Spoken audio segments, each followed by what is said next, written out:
The mission nobody wanted. Jack Arden sat alone in the cold metal ship. The only sound was the soft hum of the engine. His orders were simple. Travel to the planet Xerion 9 and monitor local activity. No one else wanted this mission. It was boring, lonely, and far from Earth. But Jack didn't mind. He didn't like noise. He didn't like people. And most of all, he didn't like war anymore. He looked at the gray clouds outside the window. Xerion 9 looked dead. Forests stretched for miles, but no signs of life. No birds, no animals, not even wind. Just silence. It made the hair on Jack's neck stand up. His ship landed near a dense jungle. Jack grabbed his gear, light armor, a plasma knife, and a scanner. He stepped out into the green fog. The air was thick and strange. It smelled like burnt plastic mixed with flowers. Jack didn't like it. His scanner beeped. It had picked up something, a crash site, only a few clicks away. Great, he muttered. Maybe this mission won't be so boring after all. He moved carefully through the trees. The deeper he went, the quieter it got. No sound. Not even the crunch of leaves. Just stillness. Finally, he saw it. A small alien ship, broken in half, lying against the trees. Smoke rose from the wreckage. It had crashed recently. Jack's eyes narrowed. No sign of a fight, no signs of survivors either. He climbed into the ship. The walls were covered in glowing symbols. Alien language he couldn't read. Inside it was dark and hot. Something moved in the shadows. Jack raised his weapon. "Don't move," he said. A soft voice replied, weak and scared. "Please, help me." Jack lowered his knife. In front of him was a girl. No, an alien. Her skin was pale blue and her eyes were glowing white. She looked hurt. Her clothes were torn, her arms were bleeding. Strange green veins ran through her skin, glowing softly. Jack took a step forward. "Who are you?" The alien girl tried to speak, but her voice broke. "They're coming. Please, hide me." "Who's coming?" She looked at the sky. "Hunters." Jack didn't understand, but something about her eyes told him she was telling the truth. He moved fast. He grabbed a med kit and started cleaning her wounds. When his hand touched her skin, something strange happened. Her bleeding stopped. His blood, just a drop, had touched her arm. Her skin shimmered and the wound closed. Jack froze. "What the hell?" She looked at him, weak but surprised. "You're human." Before Jack could ask more, a loud noise shook the jungle. Explosions, footsteps, voices, metallic and sharp, speaking a language he couldn't understand. "Too late," she whispered. "They found me." Jack pulled her close. "Can you walk?" She nodded weakly. He helped her out of the ship and into the jungle. They ran through the trees. Behind them, laser shots fired into the air. The hunters were fast. Jack could hear their heavy boots, smell the burning metal, and feel the heat of the weapons. They slid down a muddy hill and hid behind thick roots. Jack peeked over the top. 5 figures in black armor were searching the crash site. Their helmets had red lights. They weren't human. The girl's hand touched his arm. "They won't stop. They want me dead." Jack looked at her glowing wounds again. "Why?" She said nothing, but her eyes showed fear. Deep, ancient fear. He had 2 choices: leave her and run, or stay and fight. He looked at her, then at the hunters. Jack Arden never liked orders, and he never liked bullies. He pulled out his plasma knife and whispered, "Stay quiet, we fight." The alien princess, the jungle was quiet again, but Jack knew it wouldn't last. He crouched behind a large tree, holding his breath. The alien girl sat beside him, her back against the bark, eyes closed, breathing heavily. Jack glanced at her wounds. He couldn't believe what he saw. The gashes were gone. The skin was smooth again. Where his blood had touched her, her body had healed. Jack didn't know what that meant. But it wasn't normal. "What are you?" he finally asked. She opened her eyes. They were bright white, glowing in the shadows. "I'm not your enemy," she whispered. "I didn't ask that. I asked what you are." For a moment she said nothing, then she looked up at the dark sky. "My name is Saris. I am the last daughter of the Azari royal bloodline." Jack stared at her. The Azari? He had read about them, a powerful alien race, with advanced technology, thought to be extinct after a great war years ago. "You're a princess?" he said. She nodded slowly. "I escaped. They destroyed my family, my planet. They want my blood. It holds something ancient." Jack frowned. "What's in your blood?" "The code," she said quietly. "The code to an ancient weapon. Not a bomb. Something worse." Jack looked around the jungle. The hunters were still out there. But this was bigger than he thought. "If they get it?" he asked. "They'll control everything," she said. "Galaxies will burn." For a moment, Jack didn't speak. Then he stood up and offered her his hand. "Come on, we're not safe here." They moved through the jungle, slower now. Jack's scanner was broken, but his instincts were sharp. They found a cave hidden behind a waterfall and climbed inside. The air was cold but dry. Jack built a small fire and finally sat down. He studied Cirrus in the firelight. "Why did my blood heal you?" he asked. She looked at the flames. "Because your species, humans, are connected to the code. Your kind is the missing piece. Your blood unlocked something in me." "How? Do you know this? My mother told me before she died," Sarah said. "She said one day I would meet a human, and that human would either save the stars or destroy them." Jack laughed, but it sounded forced. "That's a lot of pressure." Sarah smiled faintly. "You didn't ask for it. I didn't either." Suddenly, a sharp sound echoed outside the cave, like a signal. Not natural. Jack stood, up, knife in hand. He looked out carefully. A small drone flew past the waterfall, scouting. "They found us," he thought. "Stay low," he said. "They're tracking your blood." "I can mask it," she said, pressing her fingers to her skin. A strange pulse moved through her body. The glow faded. "How did you do that?" "Royal training," she said weakly, "but it won't last." Jack knew they couldn't stay here. He needed a new plan. "Is there a safe zone? A contact? Anyone left from your people?" "Maybe," she said. "My father's old ally, a scientist named Kalos. He hides on the moon of Ephora. Coordinates burned into my memory," she said. Jack sighed. "Of course." He opened his comm link. Static. No signal.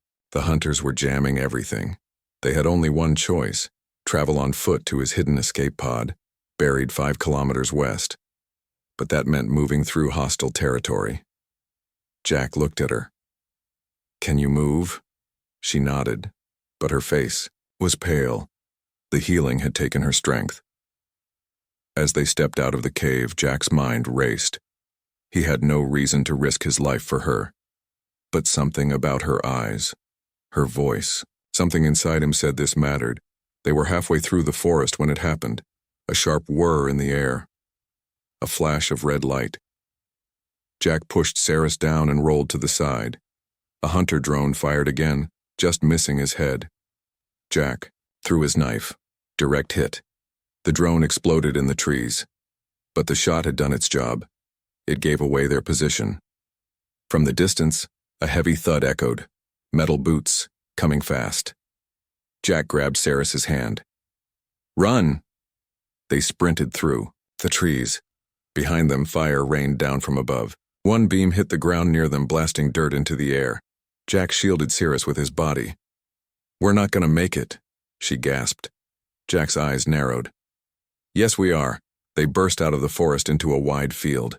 In the center stood a tall stone structure, half buried, old, and covered in moss. Saris stopped. Her eyes went wide. "That's a temple. Azari temple." "Safe?" Jack asked. "Maybe." They ran inside just as more drones filled the sky. The walls of the temple pulsed with ancient energy. Jack slammed the door shut. The drones circled, but didn't enter. "They're afraid," Sarah said. "This place is protected by old magic." Jack leaned against the wall, breathing hard. Sarah walked to the center of the room and touched the ground. Glowing lines lit up the floor. She sat down in a circle of symbols. "What are you doing?" Jack asked. "Activating the code," she whispered. "Your blood woke it up. Now I need to see what's inside me." Suddenly, a beam of light surrounded her. Her body lifted slightly into the air. Jack stepped back. Her eyes turned silver. The symbols grew brighter. Then everything went dark. Silence. And then her voice, not hers anymore, echoed in the room. "He will bleed, and the stars will bow." Jack stared in shock. What had he just unlocked? The hunt begins. The temple was dark again. Quiet. But something had changed. Jack stood frozen, staring at Cirrus. She lay on the cold floor, eyes closed, glowing lines still dancing across her skin. For a moment, he thought she was dead. Then she gasped, her eyes opened, silver and white. "Cirrus?" Jack whispered. "Yes," she replied, her voice soft but strange, like two voices speaking at once, hers, and something deeper, older. "What happened?" "I saw the stars burn," she said. "And I saw a man who gave his blood to stop it. I think that man is you." Jack didn't answer. He wasn't sure he could. Before he could say more, the temple shook. Outside, a ship roared past. Engines low, heavy, scanning. "We have to go," Jack said. "This place won't protect us forever." He helped her up. She was still weak, but stronger than before. The code inside her had changed her somehow. She was more than a princess now. She was a key. They left the temple and moved through the field. Above them, the sky had turned red. Storm clouds were building, electric and unnatural. Something was coming. Not just drones. Something worse. Jack's escape pod was still 5 kilometers west. They had to move fast. As they ran, Jack activated his comlink again. This time it connected. Static cleared and a voice answered. "Sergeant Arden, report." It was command. Earth military. Jack hesitated. "I've made contact with a crashed vessel. Survivor on board. Alien, female, high. Priority target. Status? Alive. Being hunted by unknown forces requesting extraction." A pause. Then the voice returned, cold and sharp. "Target identified as Princess Cirrus of Azari bloodline. Orders are clear. Terminate subject immediately." Jack stopped walking. "What?" "She holds the code. Too dangerous. Humanity comes first. Eliminate her before enemy forces reach her." The line went dead. Jack stood in silence. Cirrus looked at him. "They want me dead, don't they?" Jack didn't answer. He didn't need to. They kept walking, but the silence between them was heavier than before. Behind them, the air shimmered. 3 hunters stepped out of the forest. Not drones this time. Real hunters. Tall, armored, fast. "Run!" Jack shouted. They dashed through the trees. Laser fire followed them. Jack spun and fired back, hitting one in the leg. It slowed, but didn't stop. "We won't outrun them," Jack said. Cirrus nodded. "Then we fight." She turned and lifted her hands. Her fingers glowed and the earth shook. Vines exploded from the ground, wrapping around one hunter. The other 2 dodged. Jack charged the second, slashing with his plasma knife. A quick fight. Brutal. Close. Jack barely dodged a blade, then stabbed the hunter in the neck. The last one aimed at Cirrus. Jack dove in front of her just as the shot fired. Pain burned across his shoulder. He fell hard, but Cirrus screamed, not in fear, in power. A wave of light burst from her chest, throwing the hunter through the trees. The forest shook. Birds scattered. And then, silence. Jack coughed and sat up. His arm was bleeding, burned. Cirrus rushed to him and placed her hand over the wound. Her touch was cold, but calming. Her power flowed into him. The pain faded. Jack looked into her eyes. What are you? Saris looked away. Something the galaxy was never meant to see again. They reached the escape pod just before nightfall. It was hidden under old stone and moss. Jack activated it. The pod opened with a hiss. Inside was cramped but functional, still flight-ready. Jack helped Saris inside. Before he followed, he looked at the stars. Something was wrong. The sky flickered. Then, a new ship appeared. Massive, black, silent. Not a hunter ship, not human either. It hovered above the jungle, scanning. Saris gasped. The collectors. They've come. Who are they? They're the ones who started the war. They want the code. They don't care who dies to get it. The pod door closed. Jack fired the thrusters. The ship blasted into the sky, dodging laser fire from below. The pod shook violently. Jack gripped the controls, flying blind through a sky filled with chaos. They broke through the clouds and saw the full fleet. Ships. Dozens of them. Coming through a rift in space. A war was beginning, and Jack was flying right into it. Inside, the pod. Saris reached out and touched the wall. Her fingers glowed again. There's one chance, she said. One place they can't follow. The old station, Kalos. Jack nodded. Then we go there. As the stars blurred around them, Jack made a promise to himself. If this was humanity's last fight, he'd make it count. But somewhere deep in space, someone else was watching, and he smiled. Let them run, the voice said. The game has only just begun. Blood code activation. The stars outside the pod window were quiet. But Jack Arden knew peace never lasted. He sat in silence, his arm still aching from the fight in the forest. Saris was asleep beside him, her breathing shallow, her hands faintly glowing. Her body was still changing, reacting to his blood, to the code inside her. He didn't understand the science. He didn't need to. He just knew he couldn't let her die. They were heading toward Ephra's moon, a place she barely remembered, hidden in deep orbit where an old scientist named Kalos might have answers. Might.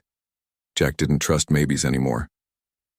Suddenly, the pod's AI beeped. Something was wrong. Warning. Power drain detected. External signal interference. Jack checked the screen. A pulse, invisible to the eye, was coming from deep space. Not a weapon. Something older. Saris opened her eyes. They found us, she whispered. Jack glanced at her. Who? The code. It's waking things up. It's not just in me. It's calling to other things now. Machines. Stations. Memories left behind from before the last collapse. She looked at Jack. And it's calling to you too. Jack's heart skipped. Me? Your blood didn't just heal me. It triggered the merge. Jack remembered the ancient message in the temple. He will bleed and the stars will bow. He thought it was metaphor. Maybe it wasn't. As they neared the moon, Jack saw something unexpected. Not a base. Not a lab.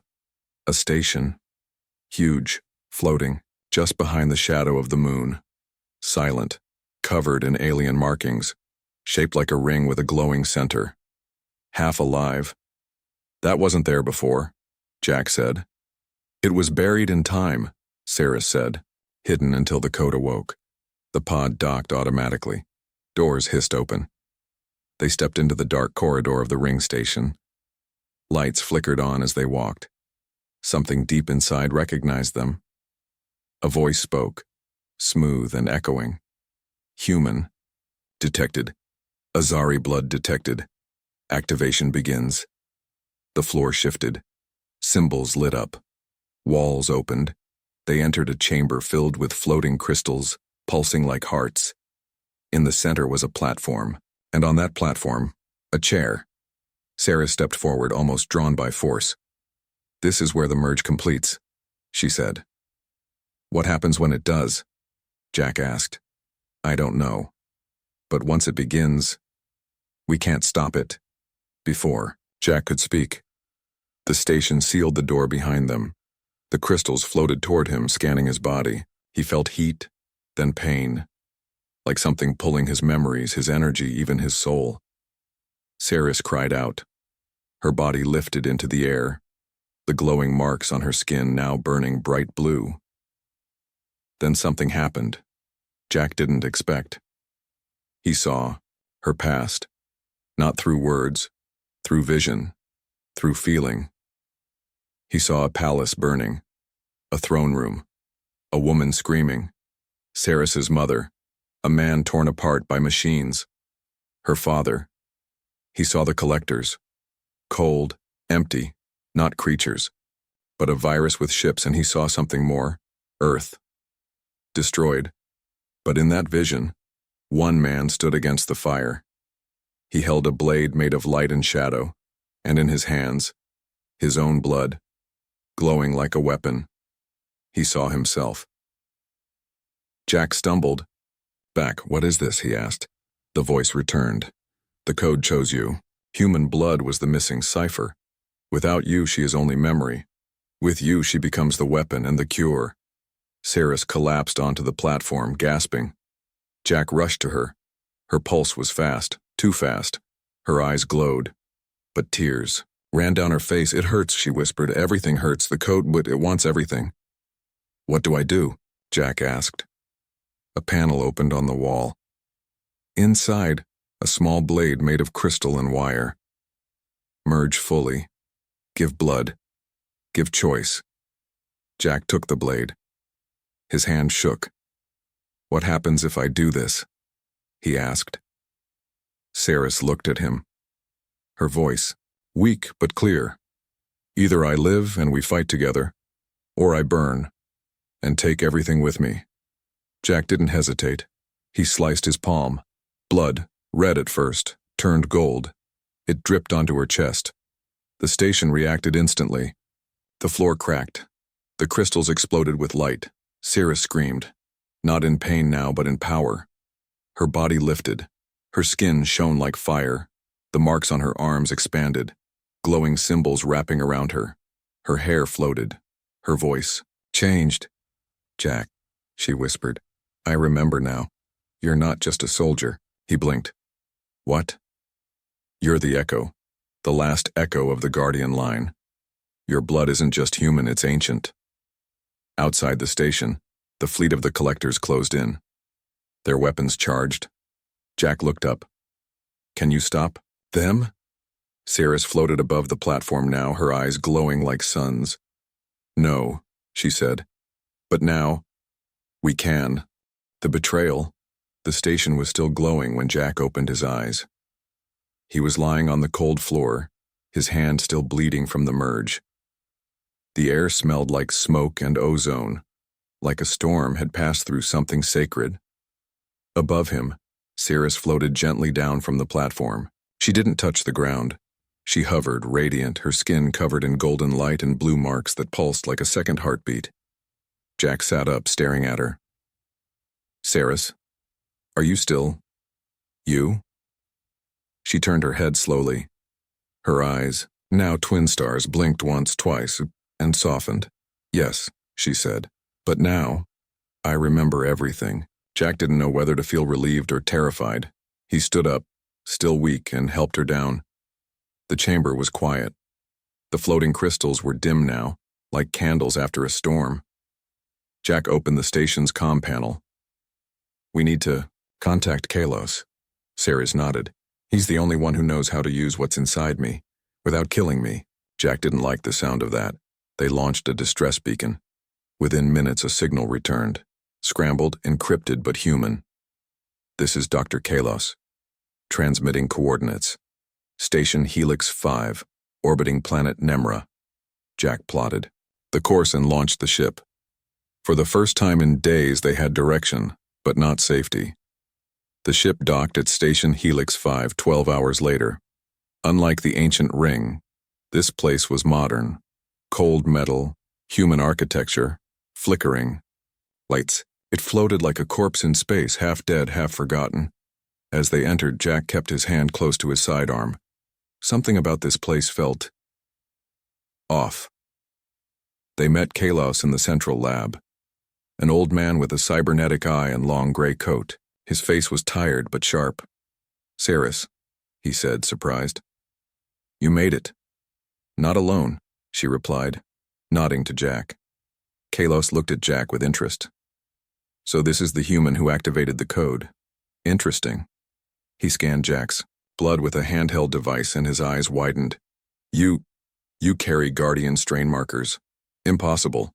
That gene was lost millennia ago." Jack just stared. "Yeah, well, surprise." Kalos turned back to Saris. "You've changed." "I've awakened," she said softly. "But it's not stable. The power is too much.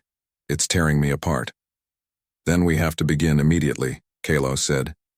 "The blood merge was only the first step. We need to calibrate the code inside you, sync it with him." Jack frowned. "What does that mean?" "A second merge," Kalos said. "This time permanent. If it works and you'll become one weapon, one entity. If it fails, she dies?" Jack finished. Kalos didn't answer. They followed him deeper into the lab, but Jack noticed something strange.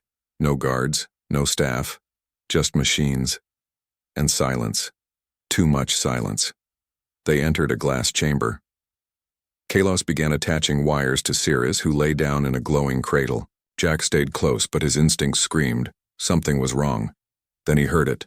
A voice. "Behind glass. You brought her." "Excellent." Jack spun around. A door opened, and a woman stepped in, wearing an Earth military uniform. "Commander Elira," phoned Jack's former commanding officer. "You?" Jack said, stunned. "You're alive?" "Always was," she said. "And now, thanks to you, we have her." Soldiers appeared behind her. Armed. Cold. Saris sat up. "Jack." Jack stepped in front of her. "You lied to me," he said to Kalos. Kalos didn't look guilty. "The code must belong to Earth. You're just a delivery system." Jack pulled his weapon. "Back away." Vaughn raised her hand. "Don't be stupid. You think you're the first to fall for her? The Azari were beautiful and dangerous. Your blood gave us access, but she's still a threat." "Then why not kill her?" Jack asked. "Because we already lost the war once," Vaughn said. "This time we use her. And if she resists, you'll rip it out of her," Jack said. Saris gripped his arm. "Don't let them take me." But the room was already sealing. Gas hissed into the vents. Jack fired once, then twice, but it was too late. Everything went white. Jack woke up in a dark cell. His wrists were bound. His weapons gone. Outside, he heard machines working and screaming, "Saris." He struggled against the restraints, blood dripping from his hands. Pain flared, but he kept pulling. Finally, the cuffs broke. Sparks flew. He was changing too. The merge wasn't done with him, either. He ran, through steel corridors, through alarms and flashing red lights. He reached the lab, and what he saw nearly broke him. Saris was floating, chained in light, her body glowing too brightly, like a star about to burn out. Kalos and Vaughn watched from a glass wall. Monitors showed her energy readings, rising past safe limits. "She's overloading," Kalos said. "Then take what you can," Vaughn ordered. "We don't need her alive, just the weapon." Jack screamed and fired at the glass. It shattered. In seconds he reached Saris, touching her hand. Her energy calmed, her eyes opened. Tears streamed down her face. "They were never going to let me go," she whispered.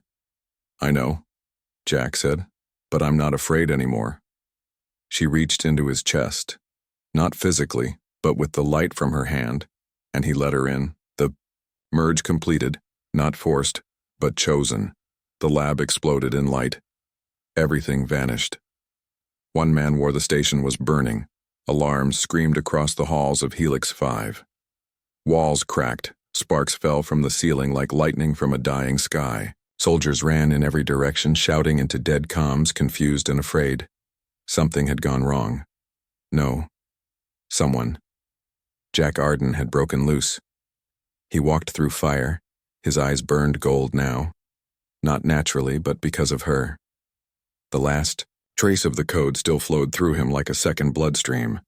His wounds had sealed, his heartbeat echoed with unnatural rhythm, and his anger was no longer silent. An hour ago they had taken her. Saris, the last daughter of the Azari, the key to peace or total destruction, had trusted Jack. She had given him everything, and they had stolen her anyway, used her like a lab sample. Like a bomb, they had chained her light, drained her body, and called it science. They thought Jack was broken. They thought wrong.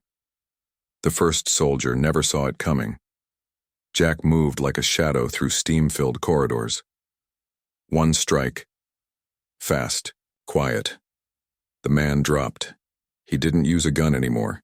He didn't need one.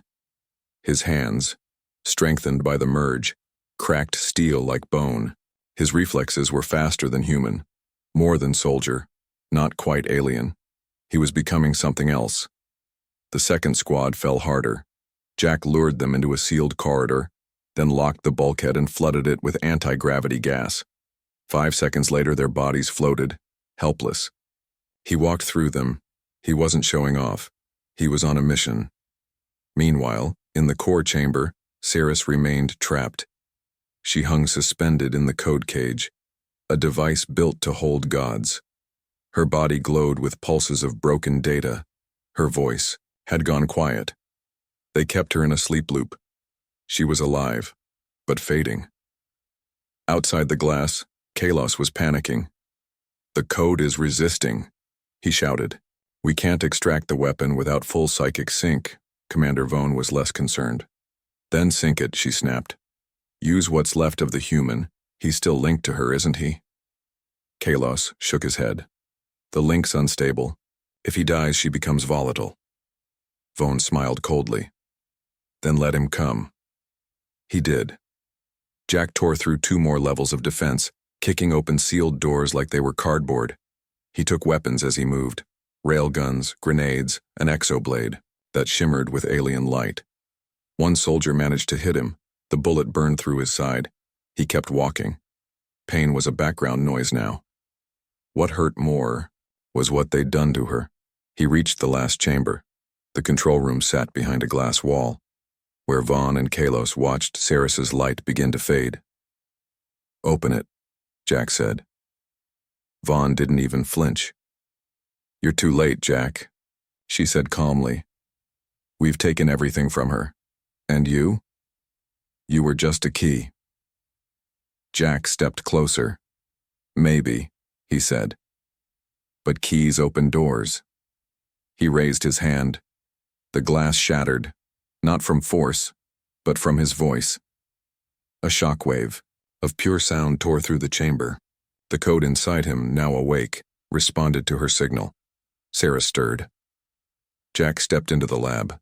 Kalos drew a weapon. Jack didn't stop walking. One blow. Kalos hit the wall and stayed there. Vaughn fired. Jack dodged the first 2 shots. The third grazed his cheek.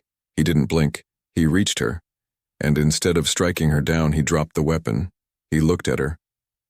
"You wanted to use her," he said quietly. "You wanted a god in a cage." Vaughn aimed again. Jack caught her wrist. He didn't kill her. He made her watch. He turned to Saris, his hand touching the cage. "I'm here," he whispered. The cage dissolved. Her body fell into his arms, and, for a second, just 1 second, she was nothing but light. And then she returned. Her breath returned. Her heart steadied. Her fingers moved. Her voice, calm, ancient, powerful, echoed. "This world took from me. Now I take it back." She rose. The code inside her, once chained, now burst from her hands. Machines shut down. Weapons disarmed. Doors opened. Jack stood beside her, and the station began to fall apart. They walked out together, not as prisoner and protector, but as equals. As they escaped in a stolen cruiser, Jack looked back at Helix 5, now collapsing into the planet's gravity. A broken lab, a graveyard of betrayal, and somewhere in the smoke, Commander Vone screamed alone. "What now?" Jack asked. Saris looked at him, eyes glowing again. Now we finish it, she said. We take the fight to the collectors. Just us, she smiled. For now. But across the galaxy they were watching, the collectors. They had felt the code wake.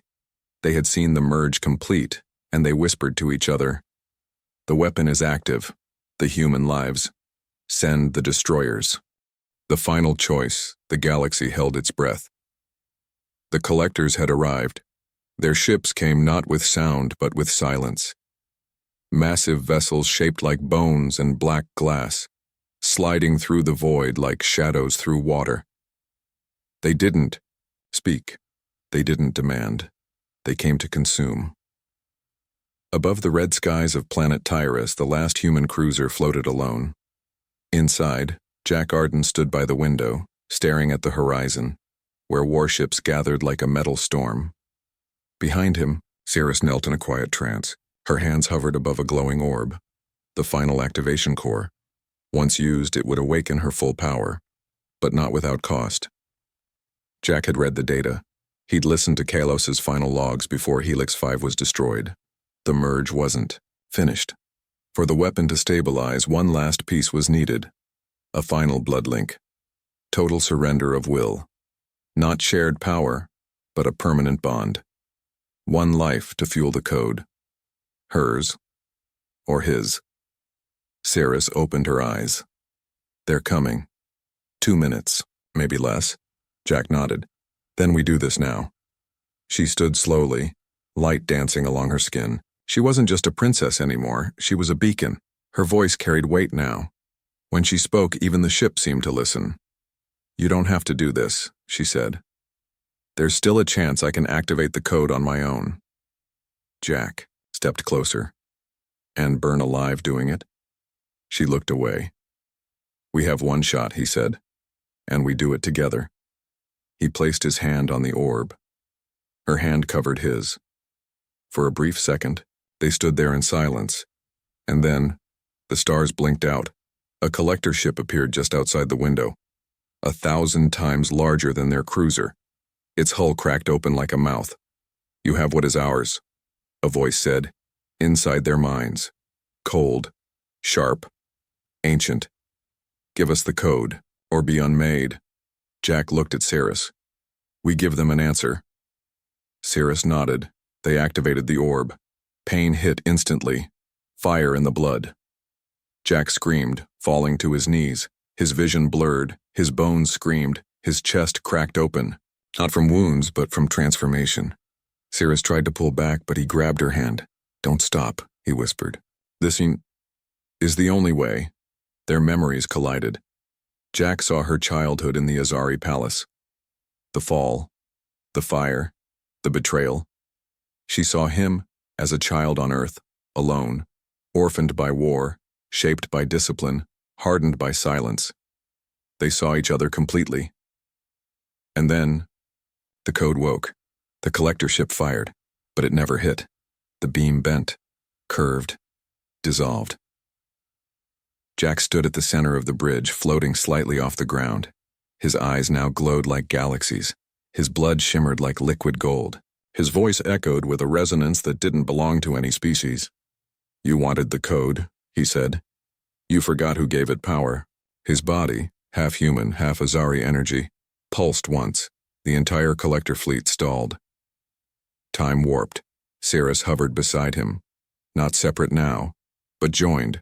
Not two people, but a living convergence. The weapon wasn't her, or him. It was both. They launched from the cruiser like twin stars into the fleet. What followed was not a battle. It was a reckoning. Jack moved faster than light, tearing through hulls with his hands. His blood ignited like plasma, slicing through ships like swords. Cirrus controlled energy and gravity itself, folding ships into themselves, unleashing storms of memory that erased collector minds. The collectors tried to retreat, too late. Their queen ship, the mind core, attempted to warp away. Jack caught it, with one hand. He looked at Cirrus. She looked at him. One last move, she said. He nodded. They joined hands, and gave everything. The final burst of light reached across 5 systems. When it faded, the collectors were gone. Jack awoke on a cliff overlooking a silent valley. The war was over. He wasn't glowing anymore. He was just human again. Cirrus sat beside him, quiet. "Did we win?" he asked. She nodded. "You burned away the virus, all of it." He chuckled weakly. "Not bad for one guy who didn't want this mission." She smiled.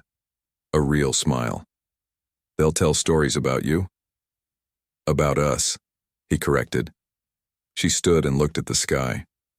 The stars were clearer. Now the galaxy is free, but it still needs healing. "Guess we have work to do," Jack said. She held out her hand. He took it, and together they walked into the new light. Ending message, narration style. He gave his blood to save one life. He gave his soul to save the stars. And the universe will never forget. The end.